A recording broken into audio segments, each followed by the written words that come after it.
Hello friends, welcome to SSC coaching centre. दोस्तों, screen पर जो प्रश्न आप देख रहे हैं ये बहुत ही इंपॉर्टेंट प्रश्न देख रहे हैं। इन प्रश्नों को देखने के बाद जब आप इनको खुद से करने लगेंगे तब आपको पता लगेगा कि ये कितने महत्वपूर्ण प्रश्न हैं। और जो बच्चे ऐसे हैं कि बैंक की तैयारी कर रहे हैं, मतलब जो अच्छे लेवल की तैयारी कर रहे हैं, उन्हें तो ये प्रश्न बहुत काम आने वाले हैं। ठीक है, लेकिन कोई भी प्रश्न छोटा नहीं होता, कोई भी प्रश्न बड़ा नहीं होता। मैं ये नहीं कह रहा कि मैं बहुत बड़ा प्रश्न करा रहा हूं, ऐसा कुछ नहीं। कोई भी प्रश्न किसी भी एग्जाम में कभी भी आ सकता है, ये बात आप जानते हैं। कभी पेपर बहुत आसान आ जाता है, कभी पेपर बहुत हार्ड भी आ जाता है। तो वो हार्ड आता कैसे है? इसी तरीके के प्रश्नों से। अब देखिए, यहां पर कह रहा है कि एक्स माइनस वाई बराबर 2। भाई, एक्स माइनस वाई बराबर 2 कैसे होगा? अगर मैं 10 में से 8 घटा दूंगा तब भी 2 हो जाएगा, 6 में से 4 घटा दूंगा तब भी 2, भाई 4 में से 2 घटा दूंगा तब भी 2 आ जाएगा। अंतर ही तो 2 है। कोई बात नहीं, छोड़िए इसे। मैं यहां पर x का और y का गुना करूंगा तो 24 आना चाहिए। जिनको घटाने से, जिनका अंतर करने से 2 आ रहा है, उनका गुना करने से 24 भी आना चाहिए। तभी तो संख्या हमारी x और y सेम रहेंगी। अब किन दो संख्याओं का गुना 24 होता है और उन संख्या का अंतर 2 होना चाहिए। अगर मैं 6 में से 2 घटा दूंगा, वो 6 में से 2 नहीं 4 घटा दूंगा। 6 में से अगर मैं 4 घटा दूंगा तो 2 आ गया, तो x मेरा 6 हो गया, y मेरा 4 हो गया। 6 में से 4 घटा दूंगा तो x मेरा कितना भाई, यहां पर 6 है तो यहां भी 6 रखूं। y मेरा यहां पर 4, यहां पर भी 4 करूं। इनका क्या हो रहा है? इनटू हो रहा है, तो 6 चौके कितना हो गया भाई? 24 हो गया। तो यहां पर x मेरा 6 है, y मेरा 4 है। जो संख्या मैंने यहां पर रखी एक्स वाई की, वही एक्स वाई की संख्या यहां पर भी है, तो वही मुझे यहां पर भी रखनी है। तो x कितना भाई मेरा 6 है, तो 6 का स्क्वायर कर दूं, प्लस y मेरा 4 है तो 4 का स्क्वायर कर दूं। ठीक है, तो 6 का स्क्वायर कितना होता है भाई? 36 होता है। 4 का स्क्वायर 16 होता है। दोनों का अगर मैं जोड़ दूंगा, 36 को और 16 को, ये हो जाएगा 52, मतलब 52। ये आपके प्रश्न का बिल्कुल सही जवाब हो जाएगा। इस तरीके से प्रश्नों को बनाएंगे आप। ठीक है, संख्या लेके आनी है आपको, कैसे भी लेके आओ। अब देखेंगे हम अगला प्रश्न। अगला प्रश्न है ए स्क्वायर माइनस बी स्क्वायर बराबर 80, ए प्लस बी बराबर 10, ए माइनस बी बराबर क्या होगा? इसको तो हटा ही दीजिए, ये तो दे ही नहीं रखा है, ये तो हमें बताना है। इन दो में रिलेशन फाइंड करना है हमें। ए का मान यहां पर भी और यहां पर भी सेम होना चाहिए, और बी का भी। क्या हो सकता है दोस्तों? मैं किन दो संख्याओं का स्क्वायर करूं और फिर उनका अंतर करूं तो 80 आ जाएगा, लेकिन उन्हीं संख्याओं को जोड़ने से 10 भी आना चाहिए। ठीक है, जैसे कि अगर मैं 9 में 1 जोड़ दूंगा तो 10 आ जाएगा, बिल्कुल सही है, यहां तक बिल्कुल सही है। तो ए मेरा यहां पर 9 है तो यहां पर भी 9 होगा। बी मेरा यहां पर 1 है तो यहां पर भी 1 होगा। ए का स्क्वायर हो रहा है मतलब 9 का स्क्वायर होगा, बी का स्क्वायर हो रहा है, स्क्वायर होगा, अंतर होगा। भाई 9 का मैं स्क्वायर करूंगा कितना होता है? 81। 81 में से घटा दूंगा 1 का स्क्वायर, 1 का स्क्वायर 1 ही रहता है, तो 81 में से 1 घटा दूंगा तो 80 आ जाएगा, बिल्कुल सही। ठीक है, अब ए का मान मेरा कितना भैया? ए का मान 9 है, माइनस कर दूंगा बी का मान। बी का मान मेरा 1 है, तो 9 में से घटा दूंगा मैं 1 को, आंसर कितना आ जाएगा? 8 आ जाएगा। बताइए, कोई भी बच्चा ऐसा है क्या इसे नहीं कर पाएगा? अब तो कर लेंगे, बना लेंगे। आसान प्रश्न दे रहा हूं, ठीक है, कठिन भी दूंगा, ऐसा भी दूंगा जो आपसे मुश्किल हो जाएगा बनाना। ठीक है, तो कोई भी प्रश्न आसान या कठिन नहीं होता। अगर आपको आता है तो हर एक प्रश्न आसान है, अगर आपको नहीं आता है तो आसान प्रश्न भी कठिन होता है। बात क्लियर है? अब देखेंगे अगला प्रश्न।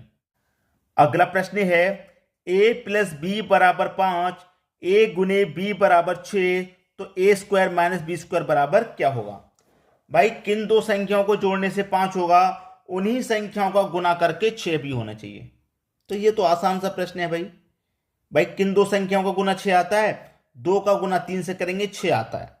ठीक है, 2 का गुना 3 से करेंगे 6 आता है, सभी को पता है। 3 दुने का 6, तो यहां पर आप क्या रखेंगे? 3, यहां पर क्या रखेंगे? 2, 3 दुने का 6, इन दोनों का गुना 6 आता है। तो ए आपका यहां 3 है तो यहां भी 3 होगा। बी यहां पर 2 है तो यहां जब 2 है तो यहां भी 2 होगा, 3 और 2 5 हो गया। तो यहां पर भी ए का मान सेम है और यहां पर बी का मान सेम है, और लॉजिक भी सही आ रहा है।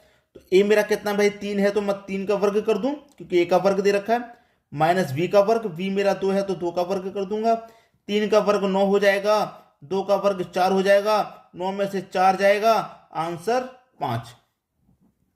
आंसर कितना भाई? 5 हो गया। अब तो कर लेंगे आप। अब तो कोई भी बच्चा ऐसा ना हो कि भाई हमसे नहीं होगा। सभी से हो जाएगा। अब देखेंगे हम अगला प्रश्न।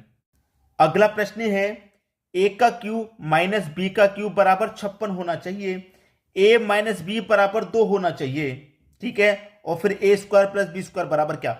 अब क्यूब वाला दे दिया भाई, घन वाला दे दिया, ये थोड़ा मुश्किल पड़ेगा, लेकिन आसान भी हो जाएगा क्योंकि a में से घटा देना है b को, तो 2 आना चाहिए भाई। अब जैसे कि मैंने आपको बताया, अगर मैं 12 में से 10 घटा दूंगा तब भी 2, 14 में से 12 घटा दूंगा तब भी 2 आएगा, लेकिन उनका क्यूब करके और फिर अंतर करके 56 भी आना चाहिए, ठीक है, 56 भी आना चाहिए। तो देखिए यहां पर मैं क्या रखूं, अगर मैं कहूं कि यहां पर 4 ले लो, यहां पर 2 ले लो, तो दोनों का अंतर करो, 4 में से 2 जाएगा 2। क्लियर। ए का मान मैंने यहां 4 रखा है, तो ए का मान यहां पर भी 4 रखूं, मतलब 4 का क्यूब, माइनस बी का मान 2 है तो 2 का क्यूब। 4 का क्यूब कितना होता है भाई 64, माइनस 2 का क्यूब कितना होता है 8, 64 में से 8 घटा दो कितना होगा 56, तो 56 ही तो दे रखा है आपको, यहां कोई दिक्कत कोई डाउट नहीं होगा, ठीक है। अब a का स्क्वायर प्लस b का स्क्वायर पूछ रहा है, तो a तो आपका 4 है तो 4 का स्क्वायर कर दो, प्लस b आपका 2 है तो 2 का स्क्वायर कर दो। 4 का स्क्वायर होता है 16, 2 का स्क्वायर होता है 4, 16 प्लस 4 कर दो, आंसर आ जाएगा आपका 20।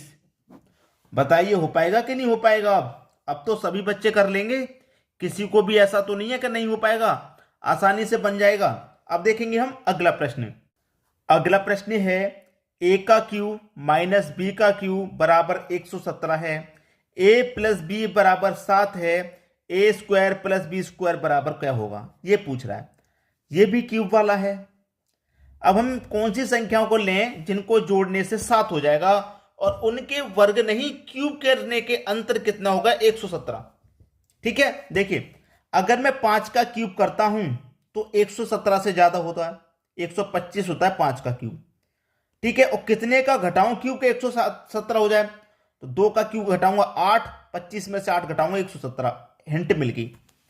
मैं 5 का क्यूब करूं यहां और फिर क्या करूं 2 का क्यूब माइनस कर दूं, 5 का क्यूब होता है 125, माइनस करूंगा 2 का क्यूब, 2 का क्यूब होता है 8, 125 में 8 घटा दो 117 होता है, 117 आ जाएगा।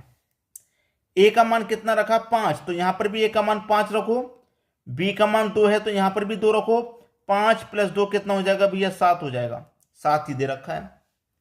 अब क्या है ए का मान पता चल गया, बी का भी पता चल गया, दोनों जगह कंसेप्ट क्लियर हो गया। ए का मान 5 है तो 5 का वर्ग कर दो, 5 का वर्ग करूंगा मैं सीधा सीधा 25, बी मेरा 2 है, 2 का वर्ग करूंगा सीधा सीधा 4, 25 में जोड़ दूंगा 4, आंसर आ जाएगा 29। यह आपके प्रश्न का बिल्कुल सही जवाब हो गया।